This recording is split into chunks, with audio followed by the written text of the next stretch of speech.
Welcome to the Holy Mischief Podcast. Here we shine a light on the hidden gems of Cartersville and Bartow County. Helpers, creators, and everyday heroes spreading love and kindness in extraordinary ways.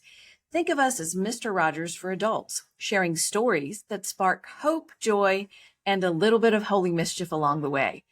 Pull up a seat, neighbor. It's time to meet the incredible people making a difference in your backyard.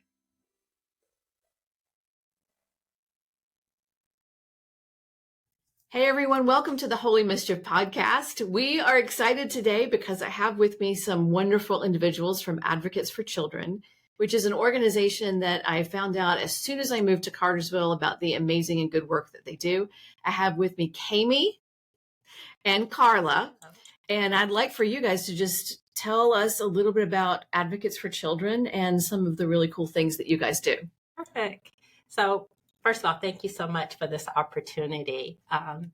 I joined Advocates for Children a little bit more than 3 years ago. My role is really fundraising. I'm the Vice President for Development, which is a fairly new title for me. But the one thing, I started when Advocates was raising money for a new building. Advocates has served this community for well over 40 years. Their work is about protecting children and supporting families. But when I started, Advocates was all over the place. So we had about 5 different locations, operating programs, and families just did not know where to come for help. So it was always a part of the vision for Advocates to have all of their programs and services located together at one campus and one location. So in September of 2023, that dream was realized. We moved into what we're calling the Prevention and Advocacy Center that's located on Joe Frank Harris Parkway in Cartersville, Georgia. And that location, we operate all of the programs and services that's dedicated to preventing child abuse and supporting families. So there's a family resource center there. Kami's program work from there, and it's just an amazing place. The other part of our work is about preventing homelessness for youth. And so Advocates is the only organization in this region that is providing youth-specific housing. So kids who find themselves on the street, run away, Advocates for Children has housing where we can accommodate them for a short period of time, find out what their issue is, if it's a situation where they might be able to return home, or if there is a need for more long-term placement. And I noticed that Trinity has the Safe Place logo on their doors. So thank you so much for being a safe place. The last thing I'd want to say about our work is that while we started in Cartersville, our services have grown, and we now provide services and support children and families in 11 counties throughout the region. Oh, I didn't realize it was that many counties. It is. That's amazing. Okay. Yes. So, a lot to talk about, but I really want to allow Kami to talk about her work in the program specifically that she leads. All right, Kami, go ahead. It's me. So I'm Kami Kreider, and I operate our parenting program, and then I operate our youth accountability program. And so I've been with Advocates for 9 years collectively. Mm-hmm. So I've gotten to have the lived experience of 5 different locations into one transitional space. Yeah. And it's been incredible to work with and live through and walk with and carry our families through those experiences. Yeah. So I was blessed to be able to get a tour with an organization that, I was able to walk through, and it is a great facility. I'm assuming that you're able, because of that common classroom space, you're able to do most of your programs on site there. So a lot of our programs are either done in the home or in the school system. Oh, okay. But that facility, the training space specifically, we have group connections where we try, whether you're in our youth programs or you're in our parenting programs, we bring you together. Okay. So that you can build that social have support. A support system. Mm-hmm. That's great. So before we were having to find locations throughout the county and, go here for a quarter, go there for a quarter. And so now we have one space. Okay. That's great. It's incredible. So The work that you do, I think, falls under the umbrella of Holy Mischief. But I like to think of Holy Mischief as a way or a time when you disrupt someone's day with love, and God shows up in these simple acts of kindness or compassion. And they can be something as simple as smiling at someone and making them feel seen, or it can be something more in depth, like teaching parents how to be better, and really teaching compassion to others. So I think you're falling under that umbrella, but there's probably a story either from someone that you've helped to serve or in your office that you've noticed a situation of Holy Mischief. And I would love for you to tell us a little bit about that. Sure. So in parenting world, we go into homes. So there are times in my life that you would be welcome to come into my living room, and there are times in my life that I would rather die than you come into my living room. Understood. But we go into all living rooms all week and all month. And so for one of our families, I really just connected and bonded with this mom. I have a 17-month-old, and I have been in charge of parenting classes for 9 years and have not always had kids to do that with. Yes. And so, but now that I have my 17-month-old, my lens has changed. Yes. And so I walked into this home with this mom. We had built a little rapport, but she stays home, and she has 4 boys under 5. Ooh. Uh-huh. Okay. Yeah. And I have 1 boy. Yeah. Under 2. Yeah. So immediately my heart went, oh goodness. Okay. Let me bust out my toolbox and my compassion. Yeah. And let's slow things down and figure out what would help. And so she and I have gone back and forth with different strategies and different things. And I advocate, make referrals, yada, yada, yada. But one of the really hit home moments for me is, it's chaos. It's nuts. It's 4 boys, and they're at different stages and different needs, and there's sippy cups and bottles everywhere. Mm-hmm. And so one of the things that I shared with her is, hey, start your day with hot soapy water in the sink. Just start your day with hot soapy water in the sink, whether it's yesterday's dishes or today's dishes, or now there's Enfamil on the floor, whatever it is, start your day with hot soapy water in your sink, and then leave that and deal with it until the water gets cold, and then redo it. Drain it, redo it. And so when you can come by and wash something, great. If you need a rag to clean something up, great. And so I probably gave her that advice twice. Mm-hmm. And then one morning I came by to do our regularly scheduled activities, and there was hot soapy water in that sink. And that's the first thing she showed me when I walked in the door. She said, proud of that. Yeah, she was. It was a moment of proud. Yeah. And that for any other family in the world, that might not be a glitch on your radar, but for this mom, she had a puzzle piece that was making her day easier. Yes. So that she could lower her stress and regulate her emotions and be in a position to serve her kids well. Yeah. I think there's so many different ways today we can get overwhelmed.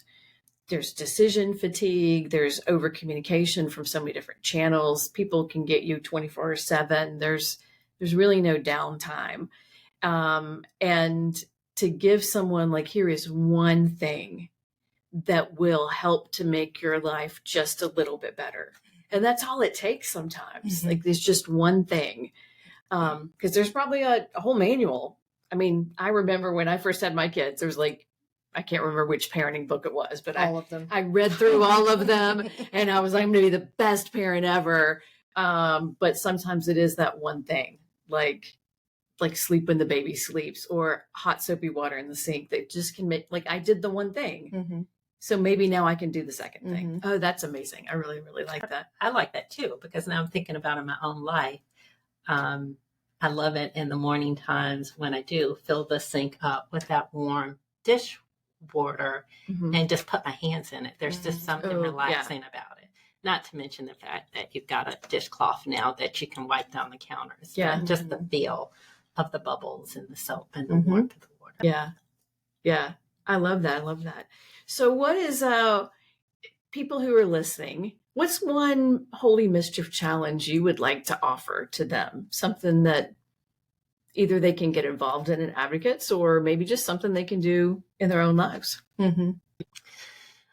So with advocates, and this community has been wonderful about leaning in with advocates and truly making sure that we had the financial ability and the resources to care for the needs of children. We started as a children's shelter back in the 1980s, and so housing for children and youth continues to be a big priority.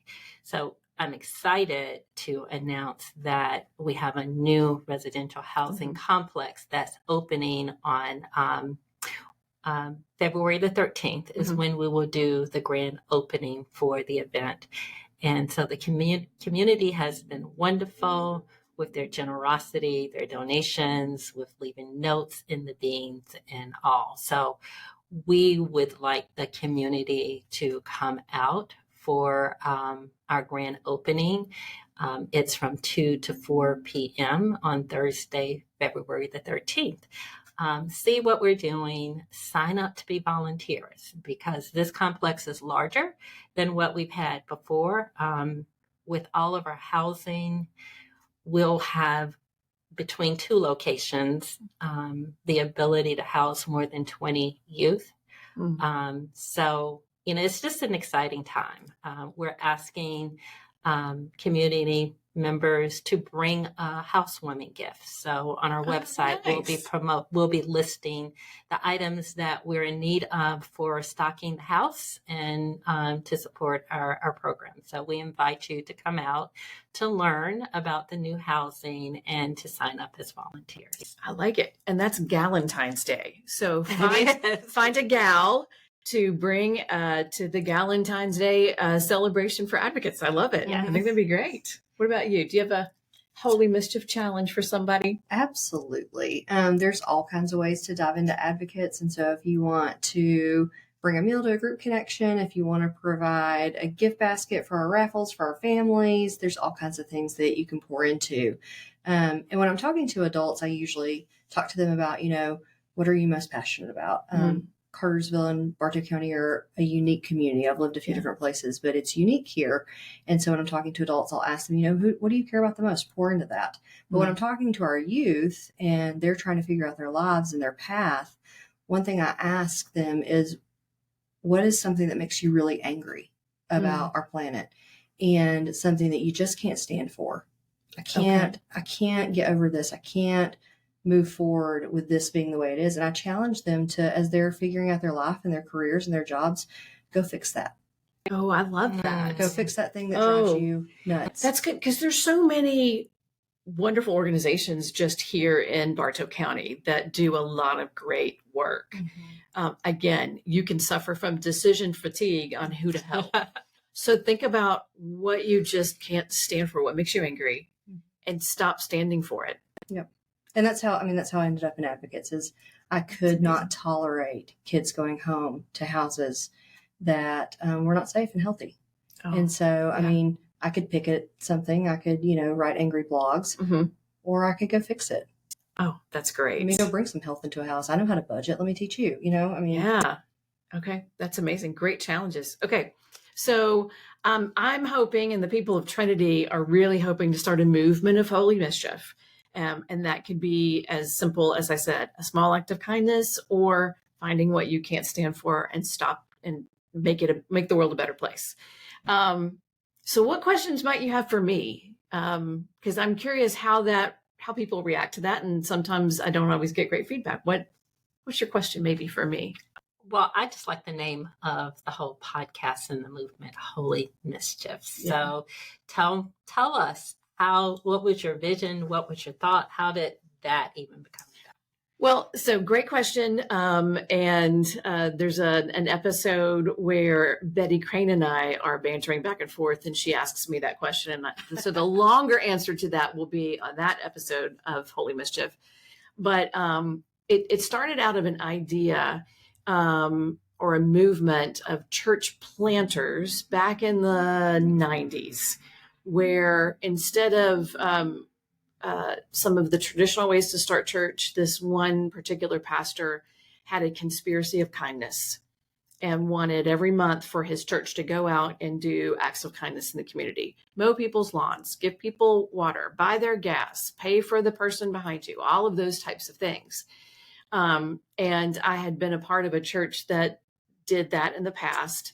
And that idea became kind of that secret sauce of life that made life interesting. It made faith come alive in a different way that I knew was possible. And I've never let that go. And so anytime I would experience an act of holy mischief, I would either blog about it or talk about it.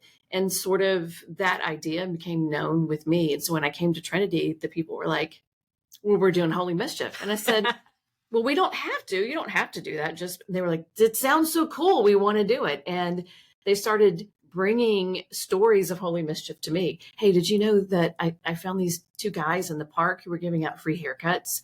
And, one of them used to be homeless and had a hard time getting haircuts. And so he just wanted to give back because now that's his profession. And I was like, amazing. And then they'd bring another one and another one. So that's kind of where that came from. Yes. And yeah, I'm excited. People do like the name. Like I can be holy and mischievous.